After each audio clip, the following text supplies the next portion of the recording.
রংপুরে নির্বাচন জনসভার জন্য আমাদের আমিরে জামাত আসছেন ডক্টর শফিকুর রহমান, সেই সভাকে উপলক্ষ করে আমরা আজকে এই মিছিলটা করছি। এবং এটা হলো আমিরে জামাতের নির্বাচনী উত্তরবঙ্গের একটা অন্যতম সফর। এই সফরে আমরা আশা করছি জামাত ইসলামী আগামীতে সরকারে গেলে দেশের জন্য, রংপুরের জন্য কি করবেন, এবার গুরুত্বপূর্ণ বক্তব্য রাখবেন ইনশাআল্লাহ, জাতির উদ্দেশ্যে, রংপুরবাসীর উদ্দেশ্যে। এই জন্য আমরা উদাত্ত আহ্বান জানাচ্ছি রংপুরবাসীকে আগামীকালের জনসভায় দলে দলে যোগদান করে এই সভাকে সফল নির্মিত করার জন্য, এবং মিডিয়ার এবং সবার সহযোগিতা কামনা করছি। ধন্যবাদ আপনাদেরকে।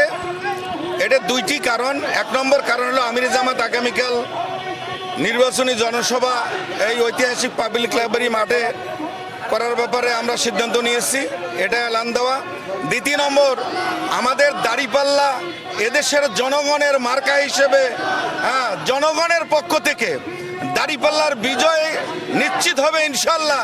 এটাকে সামনে রেখেই আর দাঁড়িপাল্লা মার্কার পক্ষে আগামীকালে জামাতের আমিরে জামাতে আসবে এর দাওয়াতি কাজের জন্য, এবং রংপুরবাসী দাঁড়িপাল্লার জন্য জেগে উঠেছে। সব মার্কা দেখা শেষ, দাঁড়িপাল্লার বাংলাদেশ, রংপুর তিনিও দাঁড়িপাল্লা বিজয় লাভ করবে ইনশাআল্লাহ। আল্লাহ হাফেজ। মিছিল আমিরে জামাত ডক্টর শফিকুর রহমান কালকে রংপুরের জনসভায় আসবেন, এটি তার প্রচারণার একটি অংশ। মোটা দাগে বক্তব্য হলো, আজকে এই দাঁড়িপাল্লার মিছিলের মাধ্যমে আমরা রংপুরবাসীকে জানান দিতে চাচ্ছি, আগামীকাল লক্ষ লক্ষ মানুষের সমাবেশে, মানুষের উপস্থিতিতে জনসমুদ্রে পরিণত হবে।